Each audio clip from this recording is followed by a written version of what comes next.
Hi viewers, welcome to our channel. ప్రస్తుతం మనతో పాటు సీనియర్ జర్నలిస్ట్ దాము బాలా సార్ ఉన్నారు. వారితో మాట్లాడదాం. నమస్కారం సార్. నమస్తే. సార్, చెరువుల్ని కబ్జా చేసి కట్టిన కట్టడాలన్నింటినీ కూల్చివేస్తూ వస్తున్న హైడ్రా దూకుడికి సుప్రీంకోర్టు బ్రేకులు వేస్తుంది అని అంటున్నారు సార్. అంటే హైడ్రాని ఇప్పుడు ఆపేయాలని సుప్రీంకోర్టు చెప్పినట్టుగా వార్తలు అయితే వినిపిస్తున్నాయి. మరి హైడ్రాకు సంబంధించి సుప్రీంకోర్టు ఏం చెప్పింది? మరి ఇప్పుడు దీన్ని ఆపేసే అవకాశం ఉందంటారా సార్? హైడ్రాకు సంబంధించిన కేసు అయితే కాదు. సుప్రీంకోర్టులో బుల్డోజర్ జస్టిస్ మీద, అంటే దేశంలో అనేక రాష్ట్రాల్లో, ముఖ్యంగా ఉత్తరప్రదేశ్, ఢిల్లీ, తర్వాత మహారాష్ట్ర, మధ్యప్రదేశ్, అస్సాము, హర్యానా ఇలాంటి రాష్ట్రాల్లో బుల్డోజర్ జస్టిస్ అంటారు. అంటే మోడీ వచ్చిన తర్వాత బుల్డోజర్తో క్రిమినల్స్ పేరుతో, లేకపోతే ముస్లిమ్స్ ఇండ్లు, షాపులు, ఆస్తులు కూలగొట్టడం అనేది పెద్ద ఎత్తున జరుగుతుంది. దాని మీద సుప్రీంకోర్టులో కేసు వేశారు. సుప్రీంకోర్టు నిన్న ఏం చెప్పిందంటే బుల్డోజర్స్ని ఆపేయండి, దాదాపు 2 వారాలు ఆపేయమని చెప్పింది. అంటే పాజింగ్ అంటారు, పాజ్ చేయమని చెప్పింది.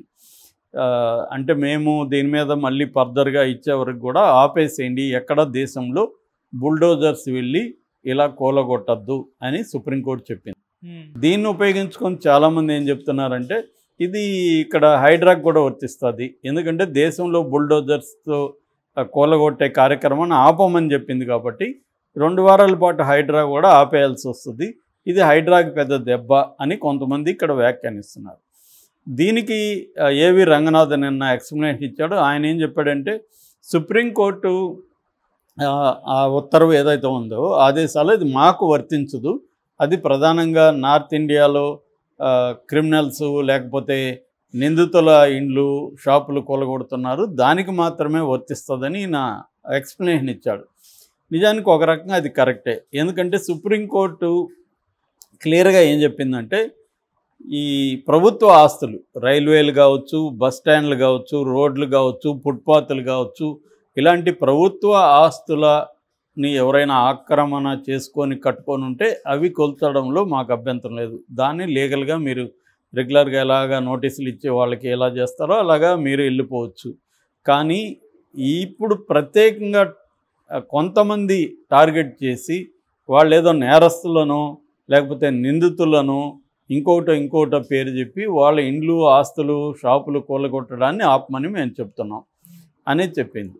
సో బుల్డోజర్ జస్టిస్ అనేది వేరు, హైడ్రా వేరు. హైడ్రా ఏం చేస్తుంది? ప్రధానంగా చెరువులు, నాలాలు ఆక్యుపై చేసి కట్టిన నిర్మాణాలు, అది బఫర్ జోన్లో ఉండొచ్చు, FTL ఫుల్ ట్యాంక్ జోన్లో ఉండొచ్చు, వాటిలో ఉన్న నిర్మాణాలు మాత్రమే ఇది టార్గెట్ చేస్తుంది తప్ప ఇక్కడ నేరస్తుల ఇండ్లో, నిందితుల ఇండ్లో కూలగొట్టడం అనే కార్యక్రమం హైడ్రా చేయట్లేదు.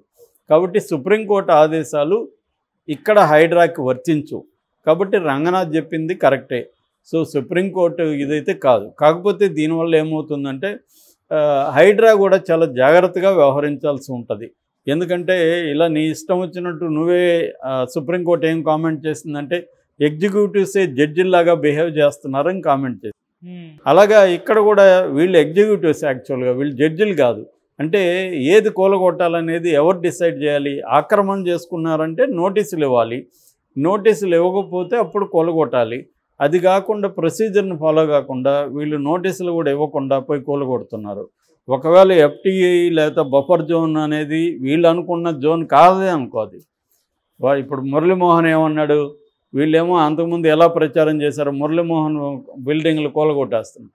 సింపుల్గా మురళీమోహన్ అక్కడ ఒక చిన్న షెడ్ ఉంది అంతే, అది కూడా బఫర్ జోను, ఆ షెడ్ మేమే కూల్చేస్తాం మీరు రాకండి అన్నాడు సింపుల్గా. అంటే మురళీమోహన్ మరి ఆక్యుపై చేసుకున్నాడా లేదనేది ఎలా తెలుస్తుంది? ఇలాగా హైడ్రాతో కూడా ఇబ్బందులు, రేపొద్దున హైడ్రా వల్ల కూడా రేవంత్ రెడ్డికి ఇబ్బందులు ఉన్నాయి లీగల్గా. ఆల్రెడీ ఇప్పుడు హైకోర్టు డీటెయిల్ రిపోర్ట్ ఇవ్వమని హైడ్రాని అడిగింది, అసలు గవర్నమెంట్ని అడిగింది. అసలు ఈ హైడ్రా ఏర్పాటే చట్టబద్ధం కాదు అనే దాని మీద వీళ్ళ అభిప్రాయం కూడా అడిగింది. కౌంటర్ ఏమని అడిగింది, కౌంటర్ ఇప్పుడు వేయబోతున్నారు వీళ్ళు.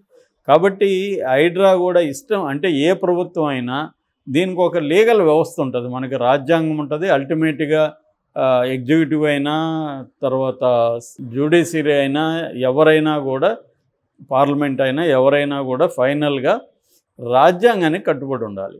ఈ రాజ్యాంగానికి కట్టుబడి ఉన్నారా లేదా అని చెప్పేది కోర్టు పని. కోర్టులు అవే చేస్తాయి. రాజ్యాంగానికి కట్టుబడి ఒక చట్టం ఉందా, ఒక వ్యవస్థ ఉందా అని కోర్టు ఫైనల్గా నిర్ణయిస్తుంది. అందుకని కోర్టు ఉంది. సో ఇక్కడ ఏమైందంటే మోడీ వచ్చిన తర్వాత ముఖ్యంగా ఉత్తరప్రదేశ్లో యోగి ఒక ఇజ్రాయెల్ నుంచి ఒక ప్లాన్ కొట్టేశాడు, కాపీ కొట్టాడు. ఇజ్రాయెల్ ఏంటంటే ఎప్పటి నుంచో ఇజ్రాయెల్ పాలస్తీనా వాళ్ళ ప్రజల అక్కడ ముస్లిం అరబ్బులు ఉంటారు, వాళ్ళల్లో ఎవరైనా తమకు ఇబ్బంది అనిపిస్తే వాళ్ళ ఇళ్ళని షాపుల్ని బుల్డోజర్లతో కూలగొట్టడం అనేది ఎప్పటి నుంచో ఇజ్రాయెల్ చేస్తుంది. మోడస్ ఆపరెండి అంటారు, ఇజ్రాయెల్ మెథడ్ అది. దాని నుంచి తను కాపీ కొట్టి ఏం చేశాడంటే ఉత్తరప్రదేశ్లో క్రిమినల్స్ నేను సహించననే పేరుతో అతను క్రిమినల్స్ని ఎక్కువగా ముస్లిమ్స్ని టార్గెట్ చేయడం మొదలుపెట్టాడు.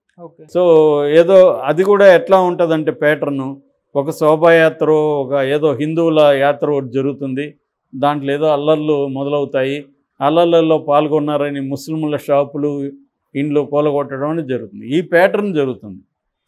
మనకి మోడీ వచ్చిన ఈ 10 ఏళ్లలో ఫోర్స్డ్ ఎవిక్షన్ ఇన్ ఇండియా 2022లో వచ్చిన ఫోర్స్డ్ ఎవిక్షన్ ఇన్ ఇండియా అనే ఒక రిపోర్ట్. ఈ రిపోర్ట్ ఎవరు చేశారంటే హౌసింగ్ అండ్ ల్యాండ్ నెట్వర్క్ అనే ఒక సంస్థ చేసింది. ఈ సంస్థ చెప్పిన దాని ప్రకారం ఈ రిపోర్ట్లో మోడీ వచ్చిన తర్వాత 150,000 ఇండ్లు ఇప్పటి వరకు కూలగొట్టేశారు.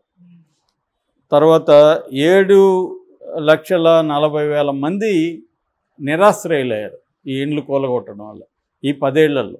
అంటే నేను చెప్పిన ఈ రాష్ట్రాలన్నీ కలిపితే ఇంత చేశారు. మొన్న ఆమ్నెస్టీ ఇంటర్నేషనల్ కూడా దీని మీద స్పందించింది. దాదాపు 128 ఆస్తులు ఈ మధ్యకాలంలో కూలగొట్టారు, 617 మంది నిరాశ్రయులైన ఆమ్నెస్టీ ఇంటర్నేషనల్ కూడా నివేదిక ఇచ్చింది.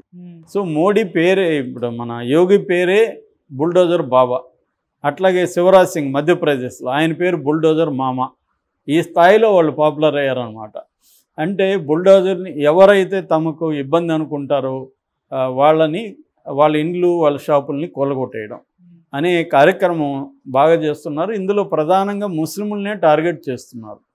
సో జహంగీర్ నగర్ అంటారు ఢిల్లీ దగ్గర 2022లో అక్కడ హనుమాన్ జయంతికి సంబంధించిన శోభాయాత్ర జరిగింది. ఆ శోభాయాత్రలో అల్లర్లు అన్నారు, ముస్లింల షాపులు కూలగొట్టేశారు. దీని మీద అప్పట్లో చాలా పత్రికలు డీటెయిల్గా షాపుల వాళ్ళతో ఇండ్లతో పోయి మాట్లాడి మొత్తం వాళ్ళందరూ లీగల్గా అన్ని పర్మిషన్లతోనే ఇల్లు కానీ షాపులు కానీ కట్టుకున్నారు. వాళ్ళు ఎక్కడ ఆక్రమణలు కానీ ఏమీ చేయలే. ఇప్పుడు ఒక రాళ్ళు వేస్తానో లేకపోతే ఒక గొడవలో పాల్గొంటేనో వాళ్ళ ఇల్లు కూలగొట్టే అధికారం గవర్నమెంట్లకు ఎవరిచ్చారు? ఎవరు ఇవ్వలేదు, రాజ్యాంగం ఇవ్వలేదు. వాళ్ళు నేరం చేస్తుంటే ఆ నేరాన్ని కోర్టులో ప్రూవ్ చేసి వాళ్ళకి శిక్ష పడేటికి చేయాలి తప్ప వీడు నేరం చేశాడని అధికారంలో ఉండేవాడు నమ్మి వాడు ఇల్లు కూలగొట్టేస్తే సో నువ్వే డిసైడ్ చేస్తున్నావు, అతను నేరం చేశాడని నువ్వే ఆరోపిస్తున్నావు, నువ్వే దాన్ని తీర్పిస్తున్నావు, నువ్వే శిక్ష కూడా అమలు చేస్తున్నావు. ఇది ఎవరిచ్చారనేది సుప్రీంకోర్టు అడిగింది. కాన్స్టిట్యూషన్ ప్రకారం మీకు ఎవరిచ్చారు, ఇలా కూలగొట్టడానికి కుదరదు అని సుప్రీంకోర్టు చెప్పింది. Justice Gavai and justice K V Viswanathan బెంచి నిన్న చాలా సీరియస్గానే దీన్ని తీసుకున్నది. తుషార్ మెహతా చాలా వాదించడానికి ట్రై చేశాడు. మీరు ఇలాగా 2 వారాలు కూలగొట్టడంటే ఎట్లా కుదురుతుంది, దేశవ్యాప్తంగా మీరు ఎలా చెప్తారని కూడా అడిగాడు. ఏమీ స్వర్గం మీద పడదు, హెవెన్స్ ఫాల్ అవ్వదు అని చెప్పింది విశ్వనాథన్ కామెంట్ చేశాడు. ఏమీ స్వర్గం వచ్చి కూలిపోదు 2 వారాలు కూలగొట్టకపోతే అని. ఇప్పుడు దేశవ్యాప్తంగా ఒక గైడ్లైన్స్ ఫ్రేమ్ చేస్తున్నారు. అంటే ఎవరిది కూలగొట్టాలి, ప్రభుత్వ ఆస్తుల ఆక్యుపేషన్ ఉంటేనే కూలగొట్టాలి. ఒక నేరం చేస్తేనో చేసినట్టు నిందితుడైతేనో వాళ్ళ ఇంట్లో వాళ్ళ ఆస్తులు కూలగొట్టే అధికారం ఎవరికి లేదు. కానీ ఇప్పుడు మరి ఇన్ని లక్షల ఇండ్లు కూలగొట్టుంటే దీని మీద సుప్రీంకోర్టు ఎలా నిర్ణయం, వాళ్ళందరూ నిరాశ్రయ మరి ఆ గవర్నమెంట్